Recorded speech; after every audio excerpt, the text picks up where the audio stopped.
აქვს ზღვას თავისი რაღაც რომანტიკა, როგორც იტყვიან. შეჩვევა არის და შემდეგ ამ შეჩვევას თავისებური ხიბლი აქვს. მეზღვაური თვლის, რომ ზღვაში ყოფნისას ორმაგი ხიფათის ქვეშ არიან. ბუნებრივი კატაკლიზმები და ადამიანის დაუდევრობით გამოწვეული პრობლემები. დაუფიქრებელმა ნაბიჯმა არასწორმა ქმედებამ შესაძლოა ეკიპაჟის საფრთხის ქვეშ დააყენოს. საფრთხეებთან ერთად პროფესიას ახლავს ბევრი თავგადასავალი. არჩილი უცხო ქვეყნებში მოგზაურობის შთაბეჭდილებებს გვიზიარებს. ბათუმში ხელშეწყობა აქვთ. არის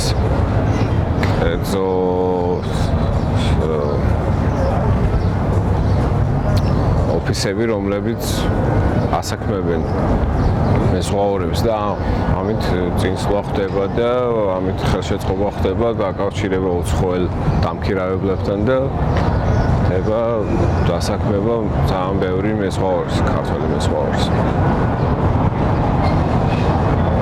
უცხოეთში განსხვავება ძალიან მრავალფეროვანია, არის კარგიც, არის საშუალოდ ცუდიც. უცხოეთი ყველას წარმოუდგენია ძალიან კარგად, მაგრამ არის ის ქვეყნები, რომლებიც უფრო ღარიბებიც არის და უფრო ნაკლებად განვითარებულები, რომლებიც ჩვენ ქვეყანასთან შედარებით კიდევ უფრო დავიოთ გამოიყურება, მაგრამ არის ქვეყნები, რომლებიც ძალიან ლამაზია, ძალიან მშვენიერია, ბევრი მისაღები და ბევრი გადასაღებია მათი წესიდან და ჩვეულებიდან, ზოგიერთი რაღაც იმოასები, რა თქმა უნდა, ჩვენი ქართული კორექტირების შეტანით რა. არის ქვეყნები, რომლებიც საერთოდ იმ ქვეყნების ნახვის შემდეგ უფრო შენი ქალაქი, შენი ქვეყანა უფრო მეტი, უფრო ლამაზი გეჩვენება და უფრო ლამაზი ჩანს იმის ფონზე რა. და უფრო შეგიყვარდება და უფრო ბევრი ძალიან ყოფილვარ ესეთ ქვეყნებში, სადაც მართლაც იმათთან შედარებით ჩვენი ადათი, წესი, კულტურა ყველაფერი მაღალ დონეზეა. არის ქვეყნები, რომლებიც ვიზუალურად ლამაზია, მაგრამ ჩვენთვის ჩვენი მენტალური გადასახედიდან მაინც სხვანაირად გამოიყურება. მაგრამ როგორც ასეთი ლამაზი არის, სილამაზე, ესთეტიკა სხვა და მაგის შერწყმული ჩვენ ბუნება ხასიათთან კიდევ სხვანაირად გამოიყურება. იმისთვის, რომ მეზღვაურები მუშაობისას ყოველგვარ საფრთხეს მომზადებული შეხვდნენ, ხმელეთზე ყოფნისას ტრენინგებს და წვრთნებს გადიან. მათ გადამზადებაზე საერთაშორისო სერტიფიკატების მქონე ტრენერები ზრუნავენ, რომლებიც გარკვეული პერიოდულობით ექსპერტის წოდების მისაღებად და ნოვაციების დასაუფლებლად ევროპულ ქვეყნებს სტუმრობენ. უსაფრთხოების კურსის გავლა მეზღვაურის სერტიფიცირების ერთ-ერთი აუცილებელი ნაწილია. უმთავრესი, რაც ეკიპაჟის ყველა წევრმა უნდა იცოდეს, წესრიგია. განგაშის შემთხვევაში ნებისმიერი უწესრიგობა შესაძლოა პანიკის საფუძველი გახდეს, რაც გადარჩენის შანსს ამცირებს. ჩვენ გავდივართ უსაფრთხოების ტრენინგს, თუ როგორ უნდა დავტოვოთ გემი ავარიულ სიტუაციაში. რა თქმა უნდა, ეს არის უკიდურესი სიტუაცია, როდესაც ხდება გემის დატოვება, ჩვენ განგაშის სიგნალის დროს ვიკრიფებით საერთო შეკრების ადგილას და უკვე ხდება შემდგომ გადანაწილებები, ესე ჰიდროკოსტუმის გამოყენება, რომელიც თქვენ გაჩვენეთ. ეს რა თქმა უნდა გამოგვადგება ჩვენ შემდგომი ჩვენი პროფესიისთვის შორეულ ნაოსნობაში, თუ როგორ უნდა დავტოვოთ გემი უსაფრთხოების და ყველაზე კრიზისულ მომენტში. ეს რა თქმა უნდა გვაძლევს იმის საშუალებას, რომ უფრო უკეთესად ნახოთ თუ რა ხდება იქ სხვა რეალობა გემზე. ამიტომ ჩვენ ეს აუცილებელია ყველა მეზღვაურისთვისო ეს კურსი გაიაროს, იმიტომ რომ ეს ეხება უსაფრთხოებას და ეს გავიარეთ დღეს ჩვენ ეს კურსი, რომ უსაფრთხოების კურსი რა თქმა უნდა. ეს არის 5დღიანი კურსები, ანუ თითო კურსი არის 5დღიანი და აქ შედის, რა ვიცი, როგორც არა მარტო გემის დატოვების უსაფრთხოება, არამედ სხვა ზოგადად მაგალითად ხანძარ საწინააღმდეგო ეს ყველაფერი თუ როგორ უნდა მოიქცეთ ხანძრის დროს, როგორ უნდა მოვიდეს თუ ეს გემის დაერღვა ეს და წყალი შევიდა შიგნით, აი ყველაფერი წყალს როგორ უნდა ვებრძოლოთ, ცეცხლს როგორ უნდა ვებრძოლოთ, ყველაფერი ეს გავიარეთ ჩვენ კურსში, 5-იანი კურსებია. მოცხადა საერთო განგაში რისვით ცხადდება. ყველანი მოდის, ეკიპაჟი მთელი წევრი, ახლა თუ სამგზავრო გემია, რა თქმა უნდა, მგზავრებიც ემატებია. ყველანი მოდის ჟილეტით, გიდროკოსტუმით და ელოდებიან შემდგომ მითითებას, რა შეიძლება ხანძარია, შეიძლება წყალი შემოდის, შეიძლება გემა შეიძლება მიიღოს ავარიული კრენი ან დიფერენტი. ახლა ეს კრენი არის გადახრა.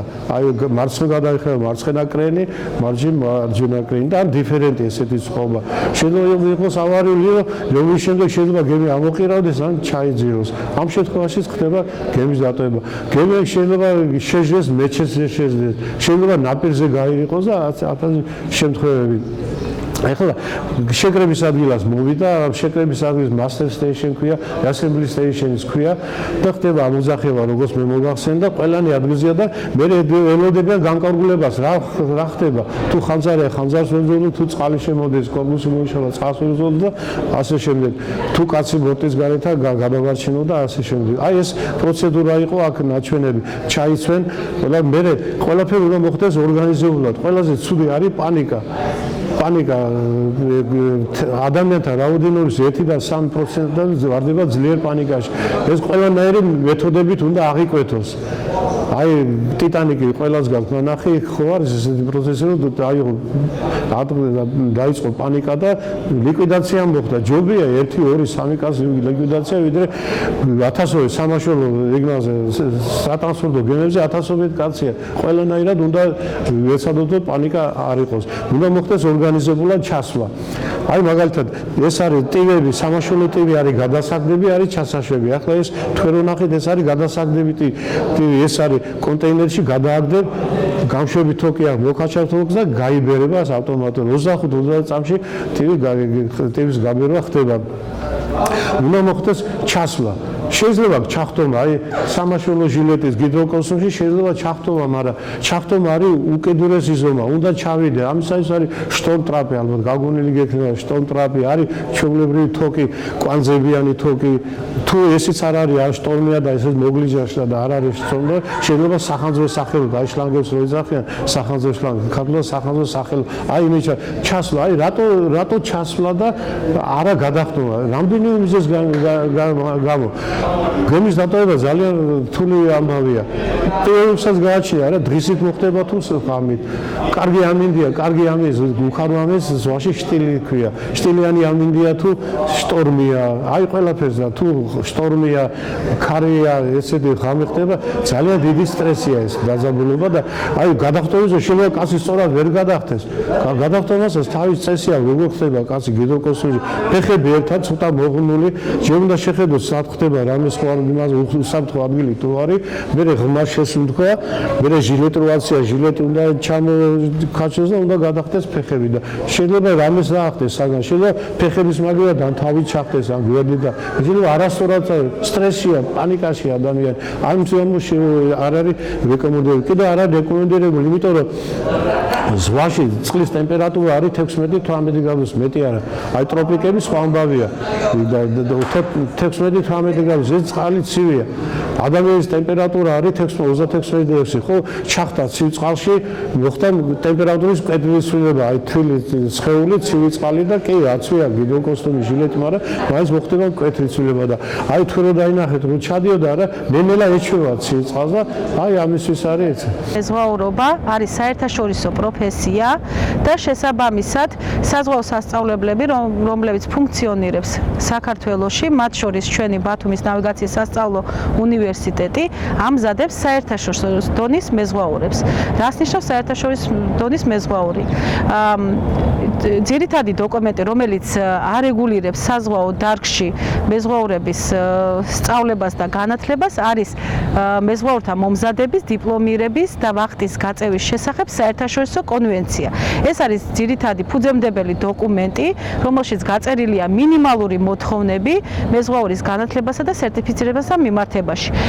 ბათუმის ნავიგაციის სასწავლო უნივერსიტეტში ფუნქციონირებს მეზღვაურთა მომზადების ცენტრი, რომელიც ემსახურება სტუდენტების, ბაკალავრის სტუდენტების, პროფესიული სტუდენტების განათლებასა და წვრთნას, პროფესიული უნარჩვევების ჩამოყალიბებას. ეს ყველაფერი ხდება ამ საერთაშორისო კონვენციის მოთხოვნების და სტანდარტების შესაბამისად. რა თქმა უნდა, არსებობს ნაციონალური კანონმდებლობა, რომელიც ითვალისწინებს საერთაშორისო კონვენციების და სტანდარტების იმპლემენტაციას და შეიძლება იყოს უფრო მეტიც, ვიდრე საერთაშორისო კონვენციის მინიმალური მოთხოვნები, მაგრამ ჩვენი ძირითადი მიმართულება არის ამ კონვენციის შესაბამისობა. სტანდარტი, რა თქმა უნდა, შეგვიძლია ჩვენაც ავამაღლოთ და ამის შესაბამისად გავზარდოთ ჩვენი მეზღვაურები. აქ ხანძრის ჩაქრობის სიმულაცია ხდება. სპეციალური აღჭურვილობით სტუდენტები ცეცხლთან და დაკვამლიანებასთან გამკლავებას სწავლობენ. გემზე სიცოცხლის უნარიანობის უზრუნველყოფის კურსების ჩასატარებლად აქ ამ ტერიტორიაზე გამზადებულია სახანძრო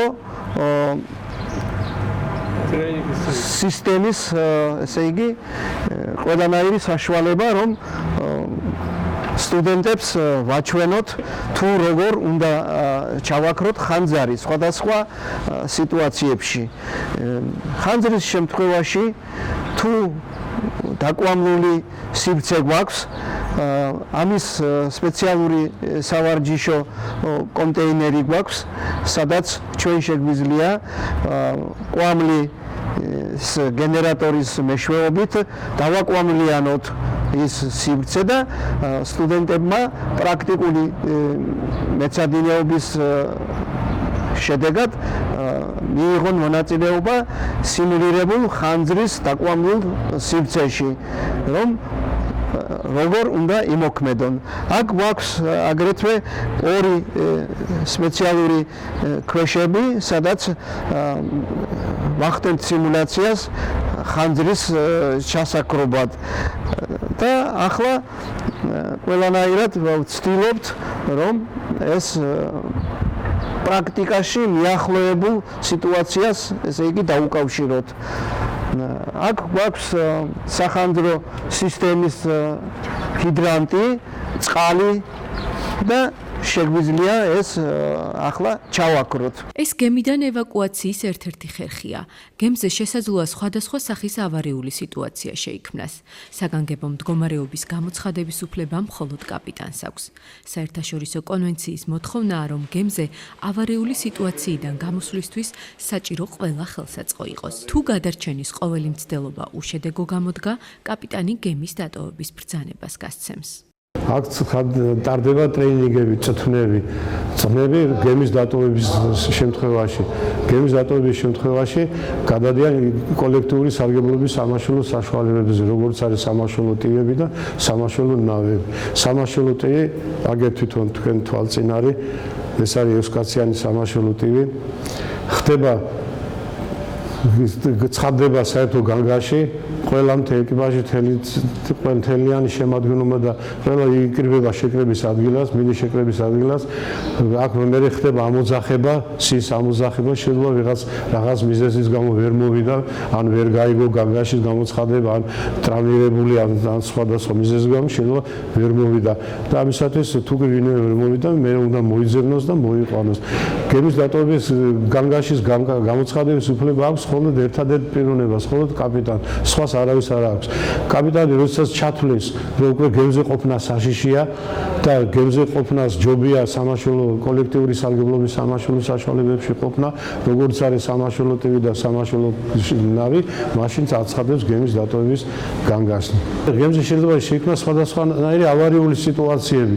აი მაგალითად, გემის შეჯახება გემთან, ან სხვა ობიექტთან. სხვა ობიექტი შეიძლება იყოს აისბერგი, შეიძლება იყოს ჰიდროგრაფიული ნაგებობა, შეიძლება იყოს ნავმისადგომი, ხანძარი, აფეთქება, როცა გემია სვლა არ აქვს და არ იმართება მე შეიძლება შეიქმნას საგანგებო სიტუაციები საგანგებო მაგალითად კაცი გადაგვივარდა წყალში და ამისათვის გემზე სოლასი არის სოლასი საერთაშორისო კონვენცია ადამიანის სიცოცხლის გადარჩენას ზღვაზე safety of life ეცი და ამ საერთაშორისო კონვენციის თანახმად გემზე უნდა იყოს ყველანაირი საშუალებები რათა ეს სხვადასხვა ავარიული და ექსტრემალური ან საგანგებო სიტუაციები რო შეიქმნება აი ვებრძოლოთ ავარიულ სიტუაციას ხო წყალი კორპუსი მოიშალა წყალი შემოდის წყალს ვებრძოლოთ გავაჩეროთ თუ ხანძარია ხანძარი ჩავაქროთ თუ კაცი გადაგვივარდა ბოტის გარეთ არ აქვს მნიშვნელობა შეიძლება სხვა გემიდან არის კაცი გადავარდნილი და გადავარჩინოთ ეს ადამიანი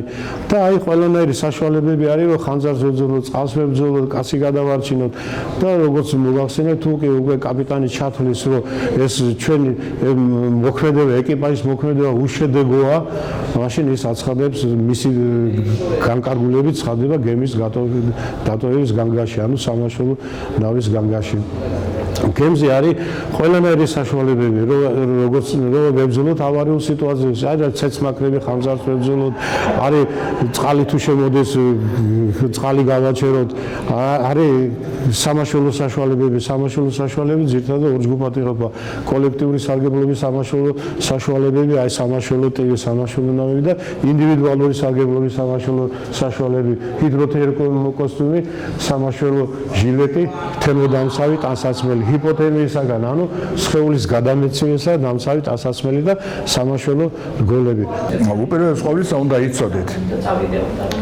რას ემსახურება ელემენტარული პირველადი დახმარება ეს აუცილებელია იმისოდნა იმიტომ რომ თქვენთვის გემზე დღეს არ არსებობს ექიმი შტატით და ექიმის შტატს ჩვეულებრივად გემზე ასრულებს კაპიტნის მეორე თანაშემწე, რომელსაც მინდებული აქვს როგორც ადამიანებს თვითონ მეზღვაურთა სამედიცინო შემოწმება და მათი უყურნალობა დახმარება, ასევე მათი გადააყენა სტაციონარებში და შემდგომი რეაბილიტაციის საშუალება. თავის ქალა მოგეხსენებათ არ არის ერთი ბრტყელი მრგვალი ძვალი, ის შედგება მრავალი ძვლებისაგან. როგორიცაა მაგალითად ალბათ თუ კარგად იცით, ალბათ გეცოდინებათ. პირველი გახლავთ ეს რა? შუბლის ძვალი. შემდეგ ყურის მდებარეობის ადგილები გახლავთ რა? საფეთქლის ძვლები, მარჯვენა მარცხენა. შემდეგ რა თქმა უნდა, ზემოთ თხემის ძვლები, როგორც არის მარჯვენა და ასევე მარცხენა ძვლები და უკან შემოსაზღვრული არის რომელიც ძვით კეფის ძვით. ახლა სტუდენტები პირველადი დახმარების აღმოჩენის შესახებ ღებულობენ ინფორმაციას. ეს კურსი მათი სიცოცხლისა და ჯანმრთელობის შენარჩუნების ერთ-ერთი უმთავრესი ნაწილია. ჩვენი გადამზადების ცენტრი პირადად ჩემი განყოფილება ატარებს ლექციებს როგორც ელემენტარული სამპირველადი დახმარებას, ასევე ესე პირველად დახმარებას სამედიცინოსა და ასევე სამედიცინო მომსახურების კურსებს. ესენი გათვალისწინებული ელემენტარული გათვალისწინებული დამწყებები ჯგუფისათვის, პირველად დახმარება სამედიცინოს გათვალისწინებულია საშუალო რგოლის ოფიცრებისათვის და რა თქმა უნდა, შემდგომი სამედიცინო მომსახურება ეს უკვე გათვალისწინებული არის ზემდგომი, ანუ მაღალი დონის ოფიცრებისათვის. ელემენტარული პირველად სამედიცინო დახმარების დროს აუცილებელია მეზღვაურმა იცოდეს თვითგარდარჩენა როგორ უნდა იმოქმედოს. იმიტომ რომ გემზე მათ ექიმი ამ შემთხვევაში არ აყავს შტატ-კვალიფიკაციაში და ამ შემთხვევაში ექიმის ადგილს წარმოადგენს კაპიტნის მეორე თანაშემწე, რომელიც ემსახურება მეზღვაურთა უსაფრთხოებას და მათ ჯანმრთელობის საკითხებს. მაგრამ ზოგადად ისინი რომ უფრო მეტად გაცნობიერებული იყვნენ თავიანთი ჯანმრთელობის მდგომარეობისთვის, ამისათვის საჭირო არის იმ კურსის საკითხვა და იმ მოსმენა, ანუ გააზრება, რომელსაც მე ვკითხულობ. იმიტომ რომ არის რიგი შემთხვევები, როცა ხდება გულის გაჩერება სპონტანურად. აი როგორ უნდა იმოქმედონ გულფრიტვის რეანიმაციის დროს, რომელიც წარმოადგენს პირიდან პირში სუნთქვის მეთოდიკას და რა თქმა უნდა გულის არაპირდაპირი მასაჟის წარმოებას. და ამას უნდა დახელოვნება ამ საქმეში. რამაც ჩვენ პრაქტიკულად უტარებთ, მას და ვასწავლით. ასევე აუცილებელი არის ცოდნა რა როდესაც ადამიანს აქვს მოტეხილობის საქმე, ასეთი მოტეხილობის განვითარების ალბათობა დიდია გემზე. იმიტომ რომ ისინი დაკავშირებულია მათი პროფესიული საქმიანობა მაინც ტრაუმებთან, ფიზიკურ შრომასთან, რამაც შეიძლება იყოს ალბათობა იყოს ტრაუმების წარმოშობისა. ასევე აუცილებელია მათი ცოდნა და დიდი ალბათობა იმისი განვითარდეს რა? დამწვრობები. დამწვრობები. როგორ უნდა იმოქმედონ თვითოული სტადიის დროს, ანუ პირველი ხარისხის დროს როგორია მოქმედების გეგმა დამწვრობის დროს, მეორე ხარისხის დამწვრობის დროს, მესამე და მეოთხე ხარისხის დამწვრობის დროს. აუცილებელია რა? სისხლდენების დროს, განვითარებული შოკური მდგომარეობის დროს ადამიანის გამოყვანა შოკიდან, მაგრამ შოკური მდგომარეობა რომ არ განვითარდეს, უფრო ადრე პრევენციულად შენიშნავენ სისხლდენას, როგორ უნდა მოახდინონ მისი სისხლდენის შეჩერება. სისხლდენის შეჩერების სხვადასხვა მეთოდები არსებობს. მაგალითად, ამ სურათზე გამოხატული სისხლდენის მეთოდები, მაგრამ როდესაც სისხლდენის რაოდენობა დროთა განმავლობაში მატულობს, ზოგადად 500 მილიტრის სისხლის დაკარგვით არ არის პრობლემა, არ იქნება ადამიანს, მაგრამ 500 გრამის შემდეგ უკვე ეწყება ადამიანის შოკური მდგომარეობა და ჩვენ ასეთ სიტუაციაში თავი არ მოვიჩინოთ, ჯობია ადრე მოვიჩინოთ დახმარება, როგორც არის მაგალითად ლახტის დადების, ანუ ჟგოტის დადების. და აქაც უკვე ერთ-ერთი ხელოვნება არის, ანუ ძალიან დიდი ცოდნა ჭირდება. იმიტომ რომ სად უნდა დაედოს ლახტი, როგორ უნდა დაედოს ლახტი და რა არის ამისთვის საჭირო. პირველ რიგში საჭირო არის რომ აუცილებლად თუ კი ქვემო კიდურზე არის სისხლდენა უნდა დაედოს ბარძაკზე, თუ ზემო კიდურზე აქვს და უნდა დაედოს სადაც მხარზე.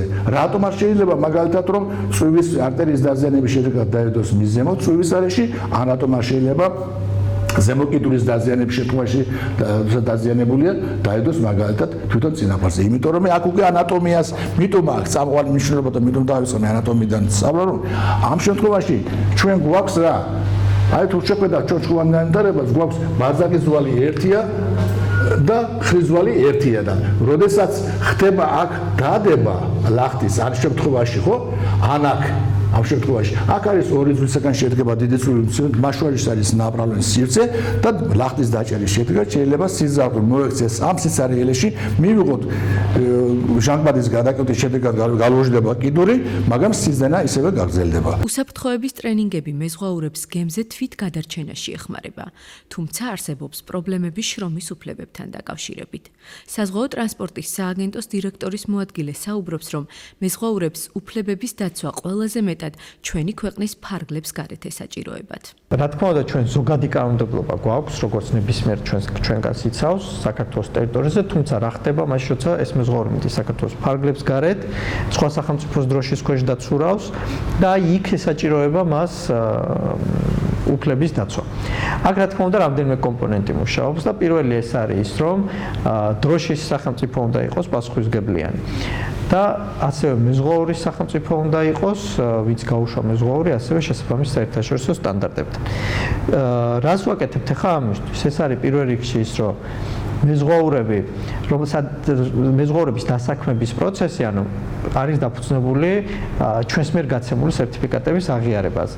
ეს სერტიფიკატები რო გვიღიარონ, ამიტომ ჩვენ უნდა ვიყოთ რაღაცასთან შესაბამის, აი ევროკავშირის აღიარება რო ვახსენე. შესაბამისად, ეს დოკუმენტი, რომელსაც ჩვენ გავცემთ, ისეთ სახელმწიფოებთან ვცდილობთ, რომ იყოს თავსებადი, რომლებშიც უფლების დაცვის სტანდარტი მაღალია და არა დაბალი. აქედან გამომდინარე, ჩვენ არ ვეხა დავასახელებ ამ სახელმწიფოებს, მაგრამ სახელმწიფოებს, სადაც ჩვენ პრეცედენტები გვქონდა, რომ მეზღვაურების უფლებები არის დარღვეული, იქ ჩვენ არ ვუფორმებთ ასეთი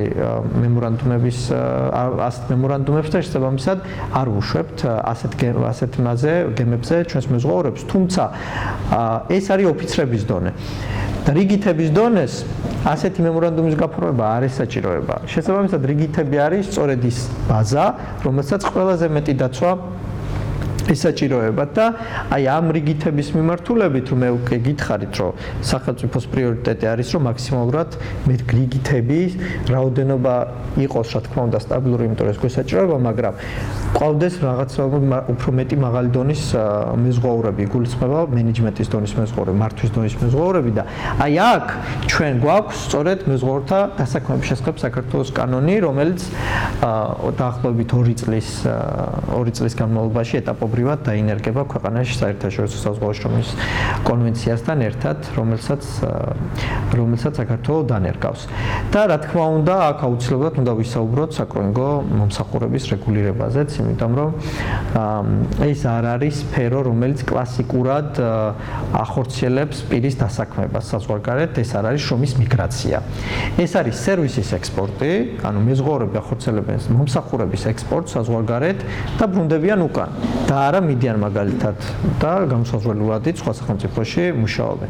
აქედან გამომდინარე ის კომპანიები, რომლებიც აი სერვისის ექსპორტს ახორციელებენ, სერვისის ნაწილში უნდა იყვნენ რეგულირებული. ანუ რა კატეგორიის მეზღვაურს აწვდის გემთმფლობელს? იმიტომ რომ პასუხისმგებლობის დიდი წილი მოდის საკრუინგოებზეც, რომლებსაც ვალდებულება აქვთ შეიმუშაონ და გააჩნდეთ ისეთი ბაზა და ისეთი მეზღვაურები ყავდეთ, რომლებიც არიან კომპეტენტურები, რომელსაც საქართველოს სახელი გააქვთ საზღვარგარეთ და გემთმფლობელთანაც, ანუ გემთმფლობელების ინდუსტრიაშიც, საერთაშორისო სანაოსნო ინდუსტრიაში ჩვენს სახელის ფორმირებას უწყობენ ხელს.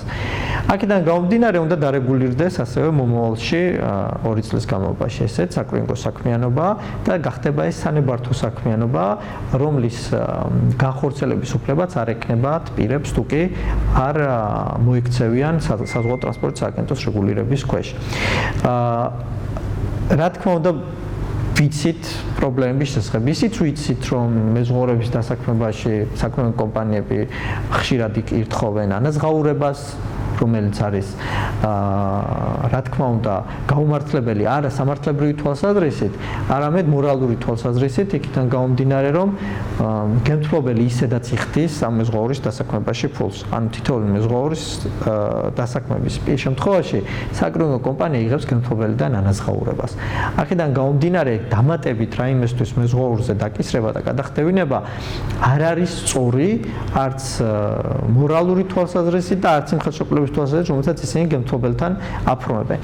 აქედან გამომდინარე, მომავალი 2 წლის განმავლობაში ეს მახინჯი პრაქტიკაც აღმოიფხრება და ამაზე დაწესდება ძალიან მკაცრი მონიტორინგი, რომ მეზღვაურებს არ მოუწიოთ გემზე წასვლელად ფულის გადახდა. და მნიშვნელოვანი კომპონენტი ასევე რეფორმის იქნება ის, რომ გამოვაჩინოთ ეგრეთ წოდებული აი ეს ვაკანსიების, რეალური ვაკანსიები გამოვუჩინოთ მეზღვაურებს. ანუ ის ადგილები, სადაც დასაქმება რეალურად არის შესაძლებელი. იმიტომ რომ ჩვენ ვიცით ყველანაირი გაგებით და ყველანაირი ციფრებით, რომ საერთაშორისო ბაზარზე მეზღვაურების ნაკლებობაა. და ჩვენ თუ ვამბობთ, რომ ყავს კვალიფიციური და კომპეტენტური მეზღვაურები, მათ დასაქმება არ უნდა უჭირდეთ, ხო? აქედან გამომდინარე, აუცილებელია, რომ გამოვაჩინოთ ის ეგრეთ წოდებული ჩრდილოვანი ბაზარიც, რომელიც აქ არსებობს და მათ შორის საკრუინგო კომპანიები იქნებიან ესენი თუ პირები, რომლებიც დასაქმებას ახორციელებენ, შეუქმნათ მეტი კავშირების შესაძლებლობა გემთმფლობელებთან. იგივე ახლა გერმანია, ხო? ავიღოთ.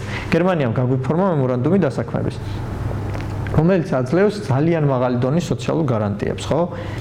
დღეს მდგომარეობით არც ერთმა საკრუინგო კომპანიამ ვერ შეძლო, რომ დააკმაყოფილონ ის სტანდარტები, რომელსაც გერმანია უწესებს ჩვენ საკრუინგო კომპანიებს, ხო? დასაქმების თვალსაზრისით.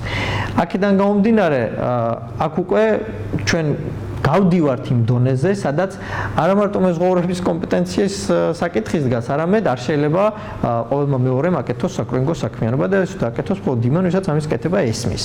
აი აქედან გამომდინარე ხდება რეგულირებადი ეს პროფესია და 25 ივნისს ჩვენ გადავდგამთ ამისკენ პირველ ნაბიჯს, როგორც იცით, მეზღვაურის დღე აღინიშნება ყოველ წლის 25 ივნისს და საზღვაო ტრანსპორტის სააგენტოს მეშვეობით გაეშვება 25 ივნისს სატესტო რეჟიმში მეზღვაურების დასაქმების ვებ პორტალი, სადაც განთავსდება როგორც აქტიური ვაკანსიები, ისე კვალიფიციური მეზღვაურების პროფილები, რომლებიც პირდაპირ შეძლებენ ერთმანეთთან დაკავშირებას დასაქმებისათვის.